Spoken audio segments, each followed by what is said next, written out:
Hello friends, കുഞ്ഞുങ്ങൾക്ക് കൊടുക്കുന്ന ഉറമരുന്നിനെ പറ്റിയാണ് ഇന്നത്തെ വീഡിയോ. വീഡിയോയിലേക്ക് പോകുന്നതിന് മുമ്പ് നിങ്ങൾ ആദ്യമായിട്ടാണ് ഈ ചാനൽ കാണുന്നതെങ്കിൽ മറക്കാതെ ഈ ചാനൽ സബ്സ്ക്രൈബ് ചെയ്യുക, ബെൽ ഐക്കണും പ്രസ് ചെയ്യുക. ഒരേ മരുന്നിന് ആവശ്യമായിട്ടുള്ള ഇൻഗ്രീഡിയൻസ് ഏതൊക്കെയാണ്, എങ്ങനെയാണ് അത് നമ്മൾ റെഡിയാക്കേണ്ടത്, എങ്ങനെ അത് കുഞ്ഞുങ്ങൾക്ക് കൊടുക്കാം, എന്നത്തെ ദിവസമൊക്കെ കൊടുക്കാം, ആഴ്ചയിൽ എത്ര വട്ടം കൊടുക്കാം, ഇങ്ങനെ ഒരുപാട് കാര്യങ്ങളാണ് ഈ വീഡിയോയിൽ നിങ്ങളുമായിട്ട് ഷെയർ ചെയ്യാൻ പോകുന്നത്. ഇപ്പോൾ ഉറമരുന്നൊന്നും ആരും വീട്ടിൽ റെഡിയാക്കി കൊടുക്കാറൊന്നുമില്ല. ഇപ്പോൾ റെഡിമെയ്ഡായിട്ട് അത് വാങ്ങാൻ കിട്ടുന്നുണ്ട്. അതുകൊണ്ട് എല്ലാവരും ഒരു ടിന്നിൽ അങ്ങ് വാങ്ങും, അത് കലക്കിയാണ് കുഞ്ഞിന് കൊടുക്കുന്നത്. ഉറമരുന്നിന് ആവശ്യമായിട്ടുള്ള ഇൻഗ്രീഡിയൻസ് ആണ്: ഒരല്ലി വെളുത്തുള്ളി, ഒരു നുള്ള് കായം, ഒരു നുള്ള് മഞ്ഞൾപ്പൊടി, കുറച്ച് അരിമോദകം, പിന്നെ 2 കുരുമുളക്, കുറച്ച് ചുക്ക്. ഇത്രയും സാധനമാണ് ഇതിന് ആവശ്യമായിട്ടുള്ളത്. ഇത്രയും സാധനങ്ങൾ എടുത്തു വയ്ക്കുക. ഇനി ഒരു അമ്മിയിലേക്ക് വെച്ച് കൊടുത്തതിന് ശേഷം ആദ്യം ചെറുതായിട്ടൊന്ന് ചതച്ചെടുക്കുക. വെള്ളം ഒഴിക്കാതെ തന്നെ ചതച്ചെടുക്കാനായിട്ട് ശ്രദ്ധിക്കണം.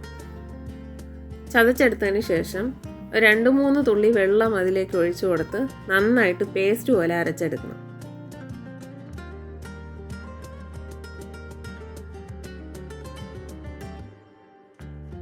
ഇതുപോലെ ഒരു തരി പോലും ഇല്ലാതെ നല്ല പേസ്റ്റായിട്ട് അരച്ചെടുക്കണം. കാരണം നമ്മൾ കുഞ്ഞു കുട്ടികൾക്ക് കൊടുക്കാൻ പോവുകയാണ്, അതുകൊണ്ടാണ്. ഈ അരച്ചെടുത്ത ഉറമരുന്ന് നമ്മളൊരു ഗോകർണത്തിലേക്ക് മാറ്റുകയാണ്.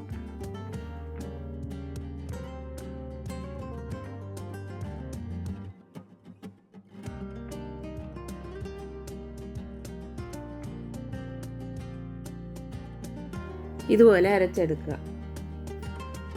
ഇത് ഇച്ചിരി കട്ടിയായിട്ട് തോന്നുകയാണെങ്കിൽ കുറച്ചുകൂടെ വെള്ളം ചേർത്ത് മിക്സ് ചെയ്യാവുന്നതാണ്. ഒരുപാട് വെള്ളം ആക്കി കളയരുത്. ഇങ്ങനെ ഈ ഉറമരുന്ന് അരച്ചു കൊടുക്കുന്നത് 3 മാസത്തിന് ശേഷമാണ്. കുട്ടിക്ക് ഒരു 3 മാസമെല്ലാം കഴിഞ്ഞതിന് ശേഷം മാത്രമേ ഇങ്ങനെ കൊടുക്കാൻ പാടുള്ളൂ. ജനിച്ച് 30 ദിവസം കഴിഞ്ഞ കുട്ടികൾക്ക് ഇത് കിഴി കെട്ടിയാണ് കൊടുക്കുന്നത്. കിഴി കെട്ടുന്നത് എങ്ങനെയാണെന്ന് വെച്ചാൽ, ഒരു വെള്ള തുണിക്കകത്ത് നമ്മൾ ഇത്രയും ഇൻഗ്രീഡിയൻസ് ചതച്ച് വെച്ച് കൊടുക്കുക. എന്നിട്ട് ഈ വെള്ള തുണി കിഴി കെട്ടി ഒരു പാത്രത്തിൽ വെള്ളം വെച്ച് അതിൻ്റെ ഉള്ളിൽ ഇട്ട് കൊടുക്കുക. പാത്രം എന്ന് പറയുമ്പോൾ വലിയ പാത്രമൊന്നും അല്ല കേട്ടോ, ചെറിയ കിണ്ണത്തിൽ.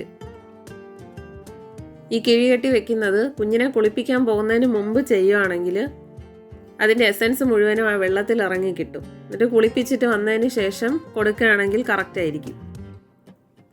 ഈ മരുന്ന് കൊടുക്കുന്നത് എപ്പോഴും കുഞ്ഞിനെ കുളിപ്പിച്ച ശേഷമായിരിക്കണം. കഫത്തിൻ്റെ പ്രശ്നമോ ഗ്യാസിൻ്റെ അസ്വസ്ഥതയോ ഒന്നും തന്നെ ഉണ്ടാവാതിരിക്കും ഈ മരുന്ന് നമ്മൾ ആഴ്ചയിൽ ഒരു പ്രാവശ്യം കൊടുക്കുകയാണെങ്കിൽ. പിന്നെ ഇത് കൊടുക്കുന്നത് രാവിലെ 12 മണിക്ക് മുമ്പേ കൊടുക്കണം. അഥവാ അങ്ങനെ വൈകി പോവുകയാണെങ്കിൽ വൈകുന്നേരം 6 മണിക്ക് ശേഷം ഈ മരുന്ന് കൊടുക്കാതിരിക്കുക. 6 മണിക്ക് മുമ്പ് തന്നെ കൊടുക്കാനായിട്ട് ശ്രദ്ധിക്കണം. പിന്നെ കുട്ടി ജനിച്ചത് ഏത് ദിവസമാണോ അന്നത്തെ ദിവസം ഈ മരുന്ന് കൊടുക്കരുത് എന്നൊക്കെയാണ് മുതിർന്നവർ പറഞ്ഞിട്ടുള്ളത്. ഇപ്പോൾ കുട്ടി ജനിക്കുന്നത് തിങ്കളാഴ്ച ആണെങ്കിൽ ഈ മരുന്ന് കൊടുക്കുന്നത് തിങ്കളാഴ്ച ഒഴിവാക്കുക. ഇതിൻ്റെ റീസൺ ഒന്നും എനിക്ക് അറിഞ്ഞൂടാ കേട്ടോ, ഈ മുത്തശ്ശിമാരൊക്കെ പറഞ്ഞു വെച്ച കാര്യമാണ്. രാവിലെ കുളിപ്പിച്ച് ഈ മരുന്നും കൂടെ കൊടുത്ത് കുഞ്ഞിനെ ഉറക്കുകയാണെങ്കിൽ കുഞ്ഞ് നല്ല പോലെ ഉറങ്ങും കുറേ നേരം. ആഴ്ചയിൽ ഒരിക്കൽ ഇതുപോലെ വീട്ടിൽ തന്നെ ഉറമരുന്ന് തയ്യാറാക്കി കുഞ്ഞിന് കൊടുക്കുന്നത് വളരെ നല്ലതാണ്.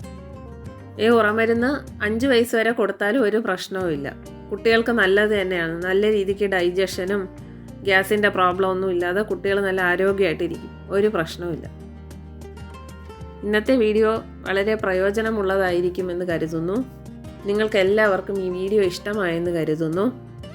നിങ്ങളുടെ വിലപ്പെട്ട അഭിപ്രായങ്ങൾ കമൻറ്റ് ബോക്സിലൂടെ അറിയിക്കുക. ഈ ചാനൽ ലൈക്ക് ചെയ്യുക, ഷെയർ ചെയ്യുക ആൻഡ് സബ്സ്ക്രൈബ് ചെയ്യുക. Thanks for watching.